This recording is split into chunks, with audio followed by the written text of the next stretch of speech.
Good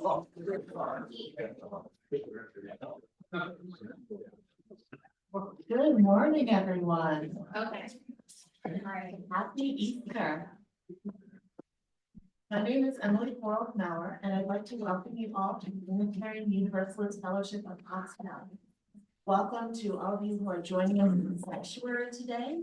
Welcome to all of you who are with us online. Welcome you to all of you who are with us sometime in the future. With all the choices we have for Sunday morning, especially Easter Sunday morning, which is often like all sorts of people all trying to get to all of their family gatherings all on the same day. Really glad that you made time to be here with us today. This morning, our music will be played by Kate Price and Kelly Young. And we'd like to send a shout out to Justine Braun as our technology lead today. For over 50 years, the UUFP has been a liberal religious voice in the Pottstown area. As UUs, we believe everyone has a story we can learn from, that listening to those who are different from us can teach us as much about ourselves as it does about them. We believe that the world is a big place and that we have the right and the responsibility to make good choices within it. We believe that there are questions to explore and that we should keep an open mind in our search for truth and meaning. But most of all, we believe that our circle of justice and compassion is big enough to hold everyone, no exceptions. So we hope that your spirit, your heart, and your mind are refreshed this morning as we explore once again the ways that love shapes our hearts. We come together this Sunday morning and every Sunday morning, not because we share a creed, but because we share a promise. We promise to support one another on our spiritual journeys. Our services are really different every week, but loving kindness in this community is always the same. So whoever you are, wherever you're from, whoever you love, we are so glad to have you with us today. And now we have a moment for announcements. If anyone has an announcement, please come on up to the front. This is the microphone that works, so please use this one.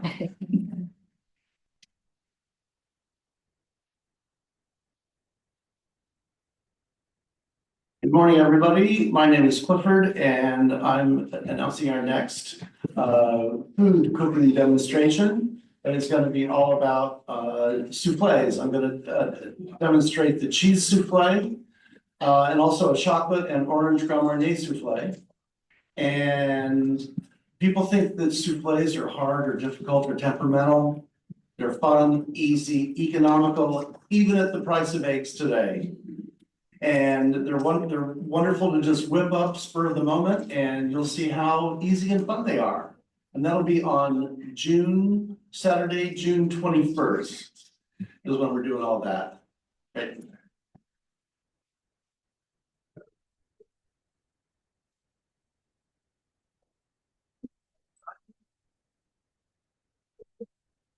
It'll start at 10 o'clock in the morning and go to about 2 o'clock.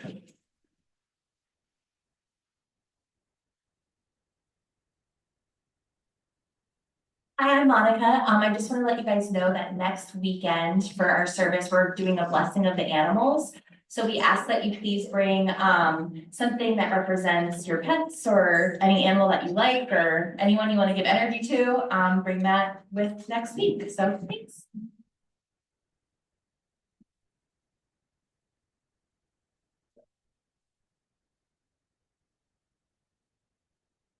Hi, I'm Kay. I'm a member of the membership committee and we're bringing out a new directory. So all those people that joined last week that have joined our fellowship recently, I'm going to be approaching you and asking if you mind being put into the directory, if that's okay with you, and make sure we have all your information. Thank you.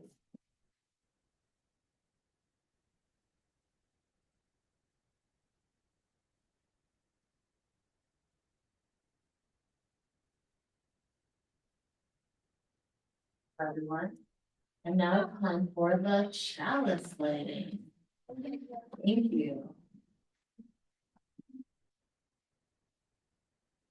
Beautiful.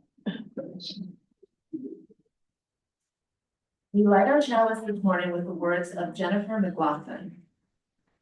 As the first hint of green begins to peek through the barren ground, as that little sprig grows into a healthy stem, as that stem grows into a stalk and forms a bud, as that bud slowly opens with each new day to form a yellow daffodil, let us be like that first hint of green, renewed by the warm sun's rays, and ready to emerge with new energy, ready to face the day.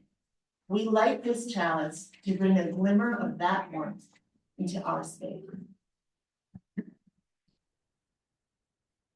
Right, and now is the time where I ask you to put your phone into worship mode. That same technology that helps us to connect with our friends on Facebook or helps us to buy stuff that we normally wouldn't be able to get. Well, that we don't need. That same technology can distract us from being where we are right now. So I invite you to put your phone in worship mode, and once that's done, to settle more firmly into your chair. Really feel what it feels like to be in this room together. Maybe close your eyes if you feel comfortable. Maybe put your feet flat. Take a nice deep breath in and let it out. Bless you. In and out. It's amazing how it feels like there's people, like you can tell the difference between the silence that's full of people and the silence that's full of no one. So let's just enjoy the silence.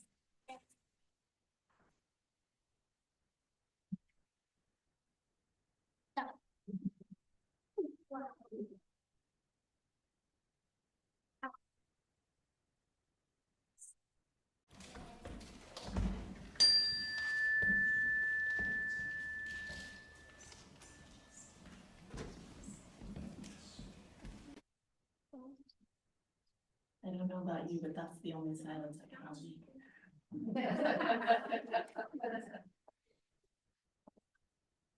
Our opening words this morning are by Linda Susan Ulrich. We live inside a paradox.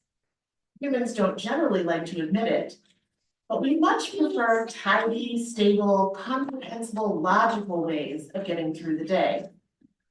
But paradox is woven into the fabric of this particular universe that we inhabit. Light is both a particle and a wave. Imaginary numbers describe the math of physical phenomena. Love and grief are inextricably linked, as are rage and sorrow, suffering and compassion, life and death. Time itself is both linear and cyclical. Each person's life traces a single arc, yet patterns emerge and re-emerge. Fear always seems to return. Goodness knows terror finds its way back into the news. We always seem to be in need of help to roll back big stones that block our way. Yet we also always come back to the Alleluia, even if its absence has gone on far longer than the 40 days of Lent. We raise each other's spirits when our sacred places seem empty. We anoint one another. We engage in a demanding faith that asks us to love the next world into being today. We are joyful, though we have considered all the facts. We practice resurrection. It's Easter again, my friends, and you are surrounded by a multitude who wish you well. So now we have our first hymn. Please join in singing number 270, O Day of Light and Gladness. Rise as you are able. Body and spirit.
have to tell you that that one, it has the same tune as one that we used to sing in my grandmother and grandfather's church, but the words are very much more you. So now it is time for a story. Whether you're young in body or spirit, you are welcome to join us at the front of the sanctuary. And thank you so much, Valerie, for pitching in. There is. So, the Embers class, the K-4 kids had originally planned to do a little birthday skit today, but there just weren't enough families coming to make it work, and I didn't anticipate a story replacing that, so my own kids were not even here. So I'm so glad that Sybil could come and sit with me. Does Cole want to come and sit with us? No. Nope, okay. Well, Sybil, what do you think might be hiding under this mat?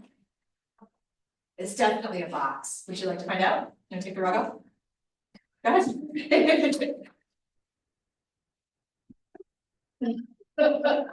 What kind of box is that? Do you know? It is a toolbox. It's also, what do we keep in toolboxes? Tools. Let's see, why do we keep tools in toolbox? Why not just, have them wherever you want in your house? It's more organized. Anything else? How does being organized help you? Not getting hurt. I suppose you could trip over a hammer if you left it on the floor. That's true. Having all of our tools in one place also makes them easier to find, right? You know exactly where to go if you have a problem you need to solve. Also, sometimes we don't exactly know what the right tool is for the job. You might look in your toolbox and poke around and be like, which one is going to help me solve this problem? It's usually not a hammer, but you never know. Okay, so let's see.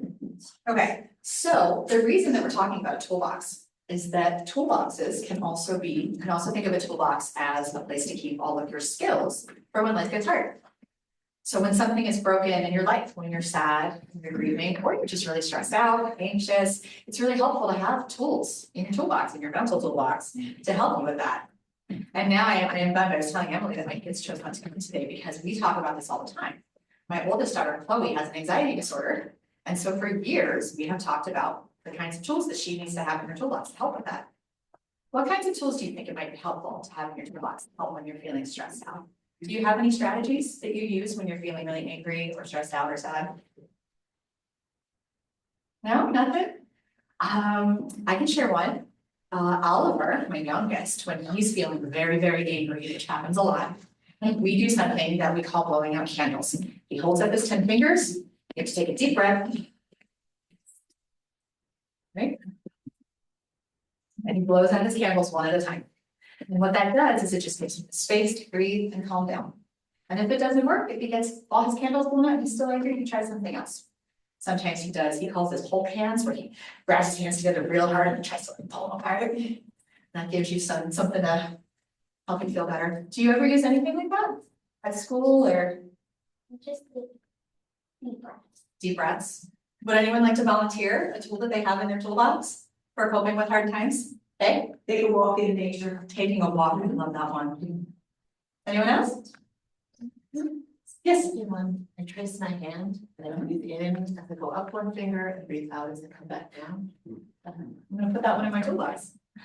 Yes, Kelly. I'm raising my hand for my mom. She does Okay. exercising. Exercising definitely helps. Stress. Yeah. Exercise actually helps regulate a lot of our stress hormones. That helps produce happy hormones. That's true. CJ. Of course, I do Tai Chi and Qigong. That's true. I understand. Yeah. My husband used to say to me when I get all uptight, go do your Tai Chi. Play relaxing music, whatever your relaxing music is. Listen to the different stuff. Like listening to music or playing music? Both? Yeah. Yep. I knit. I think everyone knows that. Okay, wonderful. Let's see. I think that wraps up. Thank you so much for coming to sit with me, Sybil.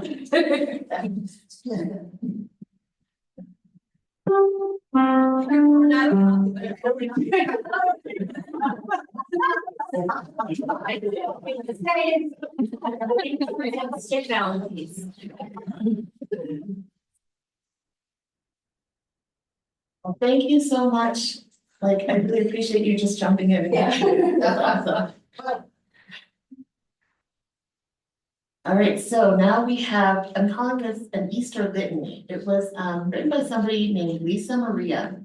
And this is the interactive part where everybody's got your little eggs. So we're gonna try the egg thing now. So inside each of your eggs is a little slip of paper. So if you open your egg, there's gonna be 2 slips of paper in there. Slip of paper number 1 has a number written on the back.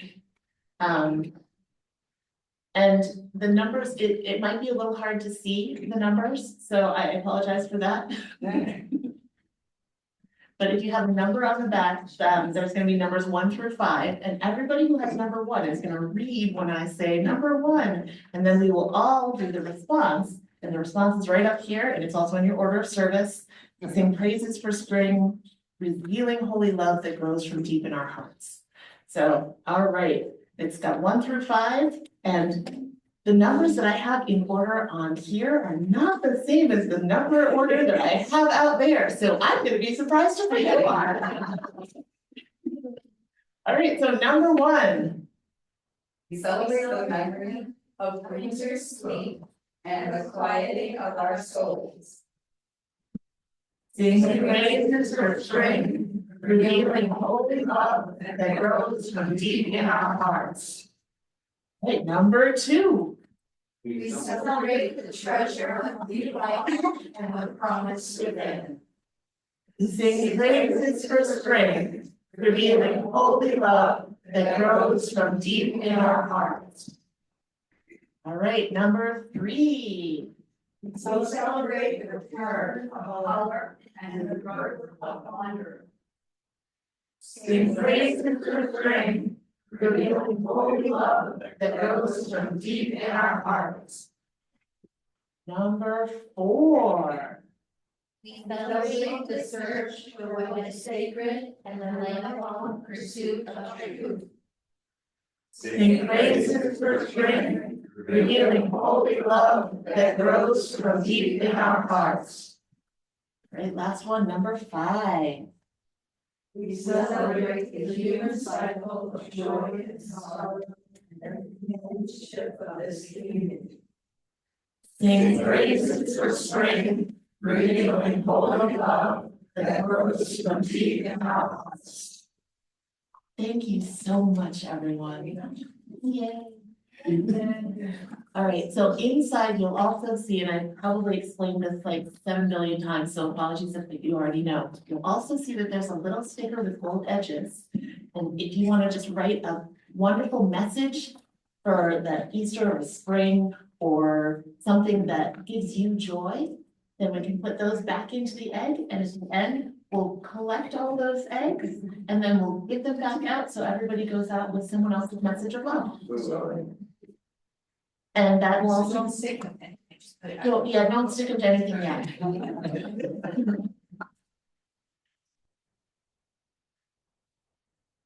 And you have the entire service to think about what your message should be, so there you go.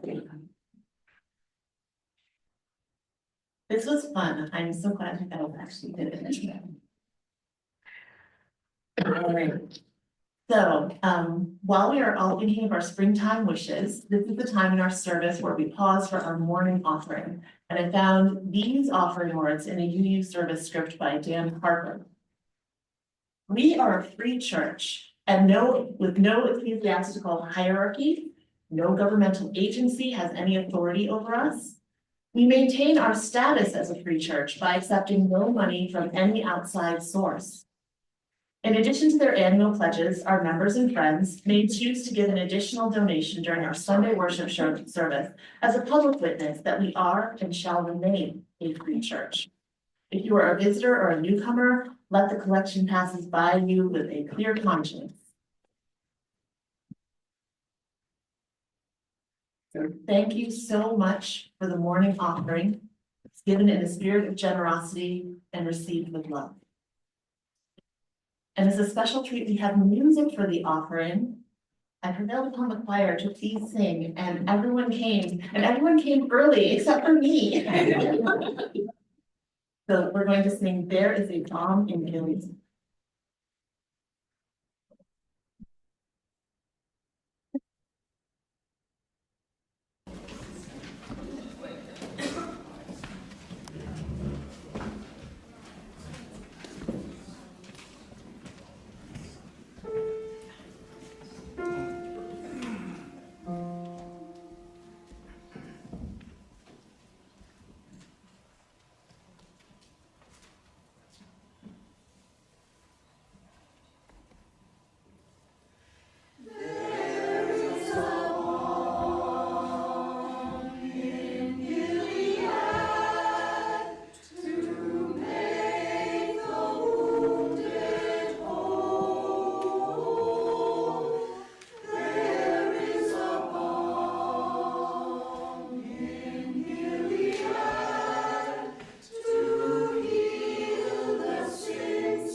Actually, and it's funny that it's one of my favorites because I was raised Unitarian Universalist, so I wasn't actually raised with very much of Jesus, except on Christmas and Easter.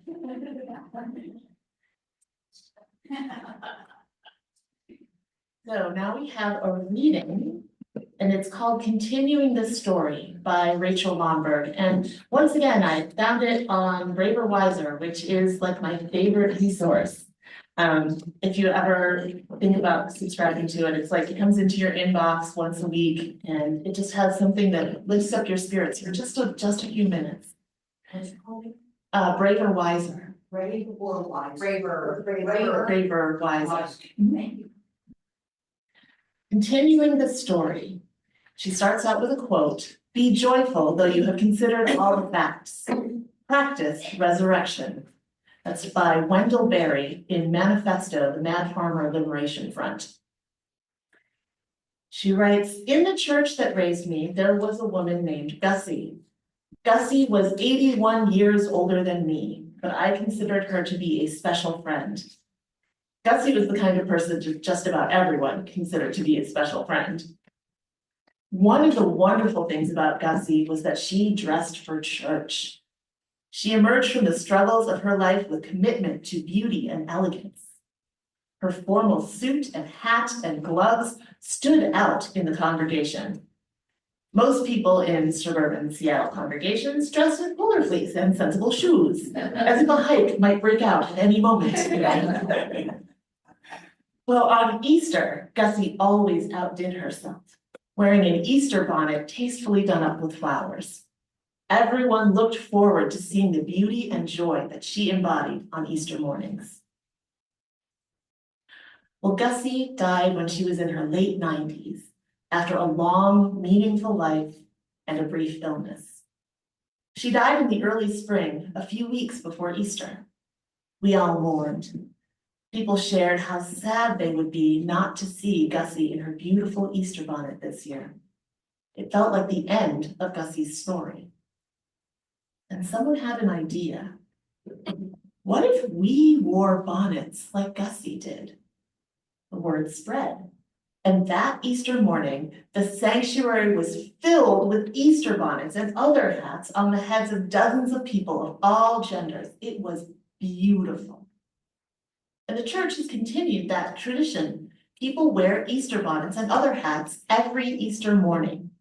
People who loved Gussie, people who never knew Gussie, people who weren't even born before Gussie's death. They've all been invited into Gussie's story. Her commitment to beauty and joy lives on. While the Easter bonnet tradition has faded a little bit over the years, it has continued. This is my favorite resurrection story. People of all ages and all genders wearing Easter bonnets year after year in memory of someone that not all of them remember. It's a triumph of love over death, which is the core of the Easter message. Death is never the end of the story. Gussie's story continues on in the hearts and on the heads of the congregation that loved her. Now she closes with a prayer. In this season of struggle, may we find and create beauty and joy. May we know in our bones that death is not the end of the story. May we practice resurrection. Now we have time for some more music. Please rise in body or spirit to join in singing hymn number 266 in a Gray Singing the Living Tradition hymn. This hymn is called Now the Green Blade Rises, and you may recognize the tune as the French Christmas carol Noël Nouvelle, or Sing Me Now or Christmas.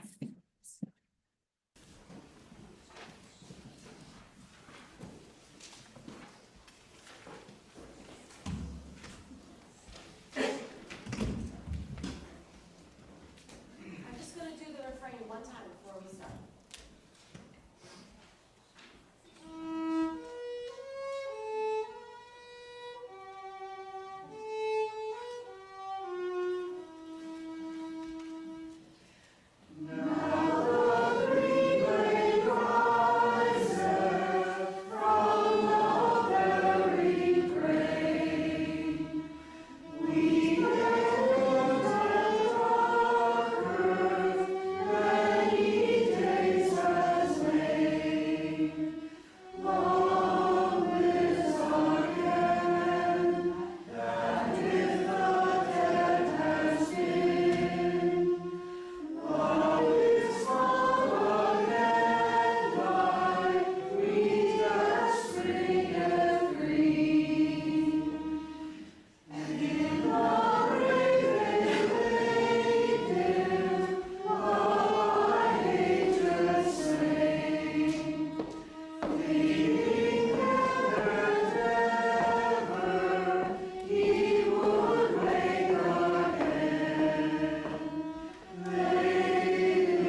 eye for miracles.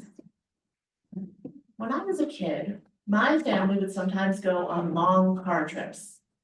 And I am sure that what I thought of as a very long car trip back then would be my morning commute now.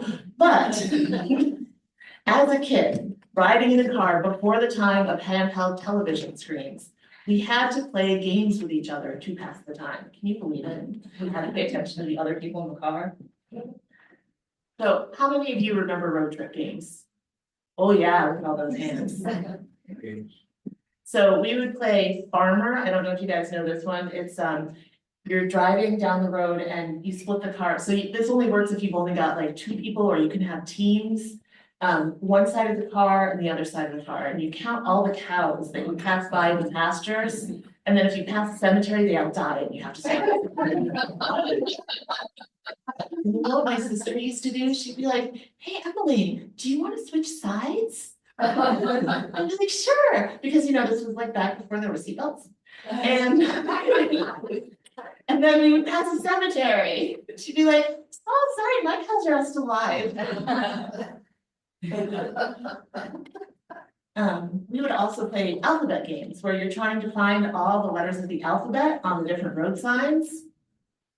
And we played license plate games where you try to find the license plates from all the different states.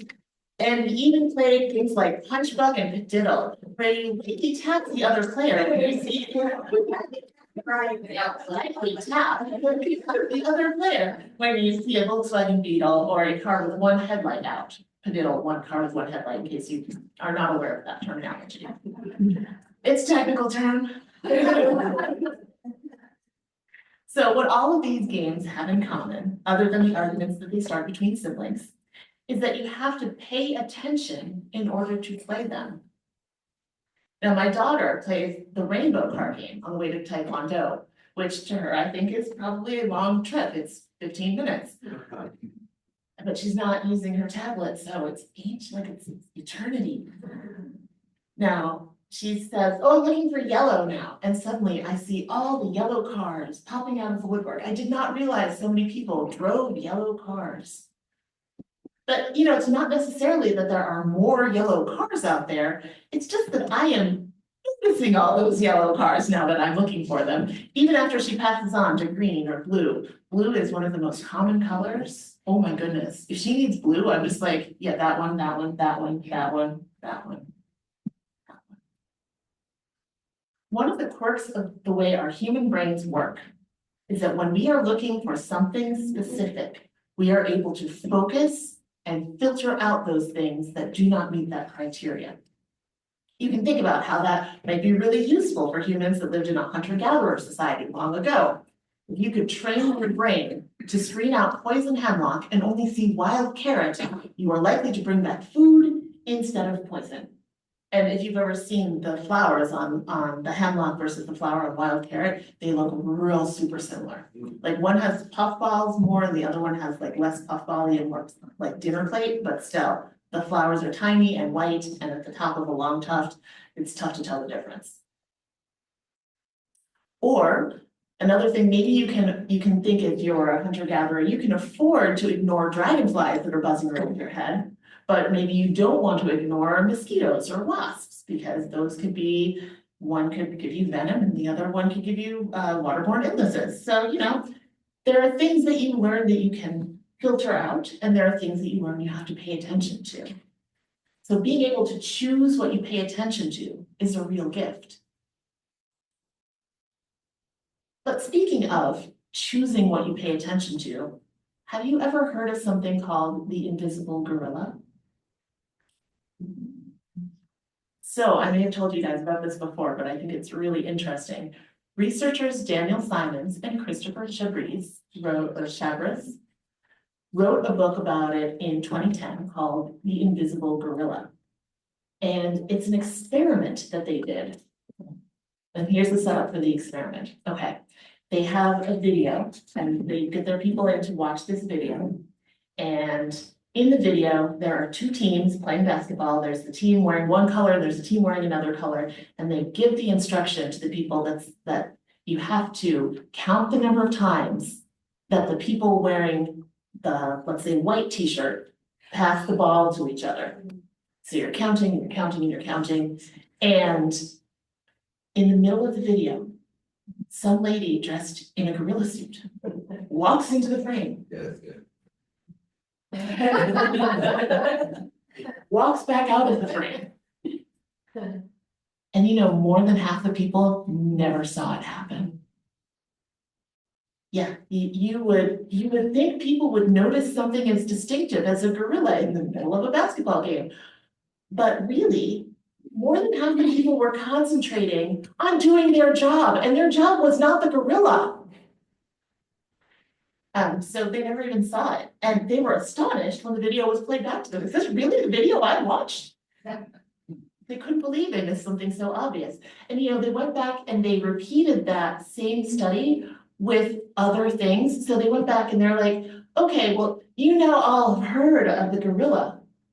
So you're gonna see it when the gorilla comes through. But did you notice that the background of the shot changed from like pink to blue halfway through the shot?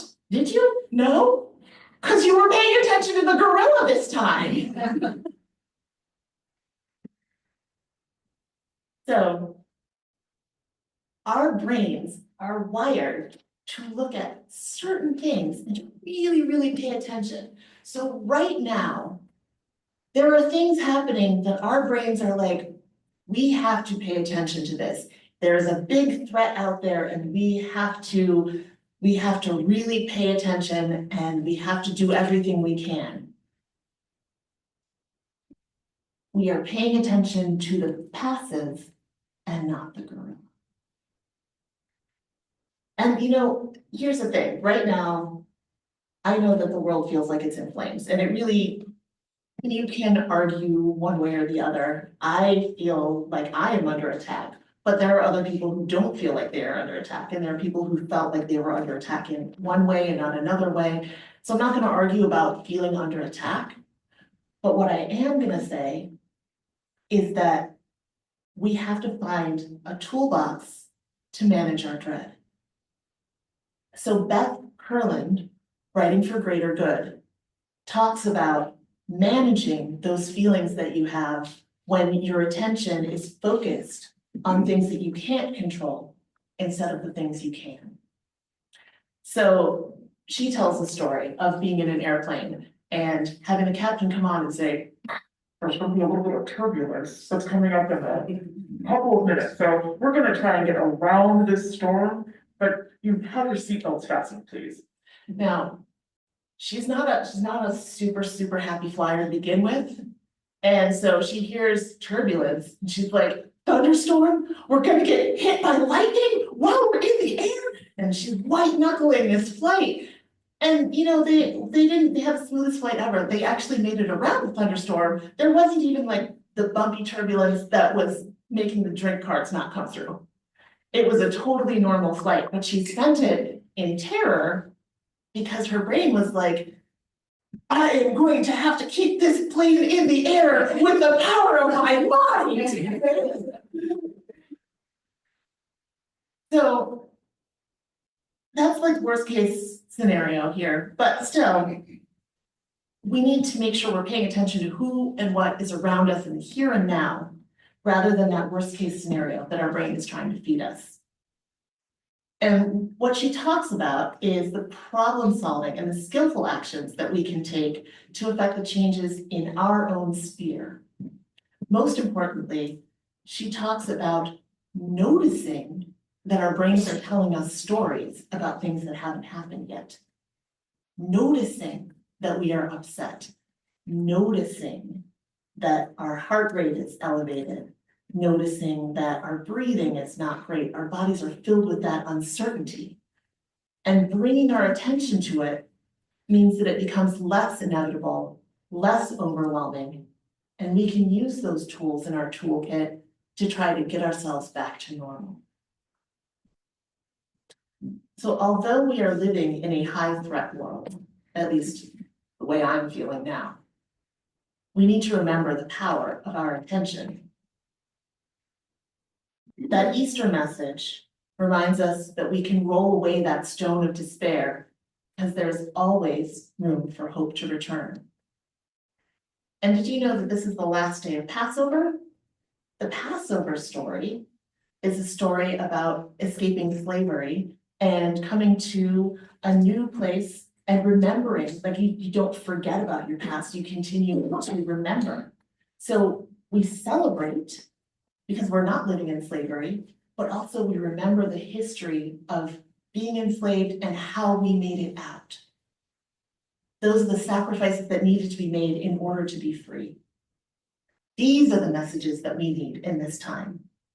We need to remember our history, even as there are forces that are seeking to rewrite it. We need to celebrate and defend our freedoms. But we also need to remember not to ignore that invisible gorilla of hope while we are focused on fixing the ills of today. And we need to remember that we are not at the end of the story. Like Gussie's Easter bonnets, the traditions of inclusion and acceptance that we build, they live on even when we are gone. All right, so this is the last day of Passover. And to honor that, I thought we could close with a round. So hymn number 400 in our great hymnal is the traditional Hebrew round, Shalom Havarich. So I'm gonna say the words out loud so everybody can hear how they sound. And John is gonna correct me when I mess it up, but it's Shalom Havarim, and then it goes Lehitraot. Lehitraot is the other set of words, and what it means roughly is peace, friend, until we meet again. All right, we're gonna do this as a round, so PJ, Valerie, if you wanna come up. The way that this works when we do a round, in case you don't remember, but we do rounds a lot, so you probably are gonna say, this is old hat, why are you explaining it again? First, Kay is gonna play the tune, so we all get the tune in our heads. Then we're all gonna sing it all together, so that we all feel that joy of being together.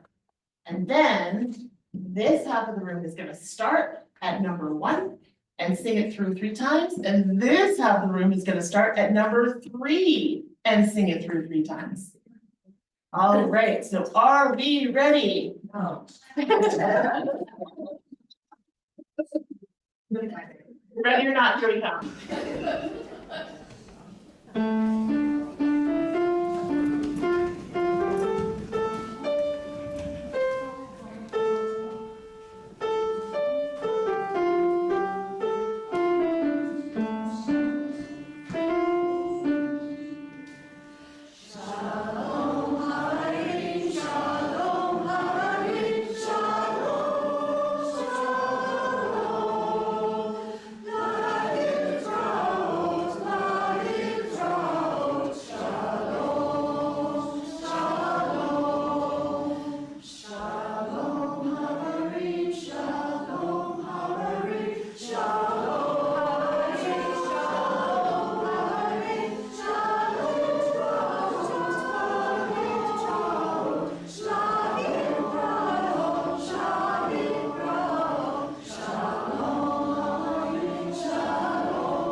That we can sing in harmony.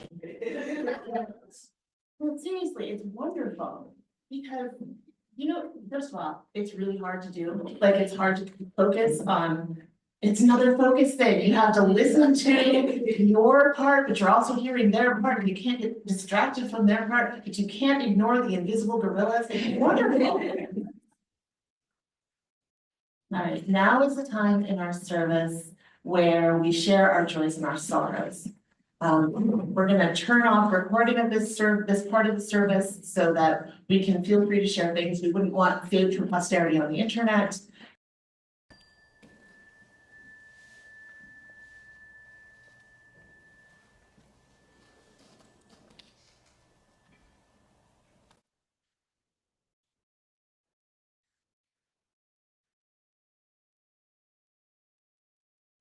Please join me in reading our chalice extinguishing words.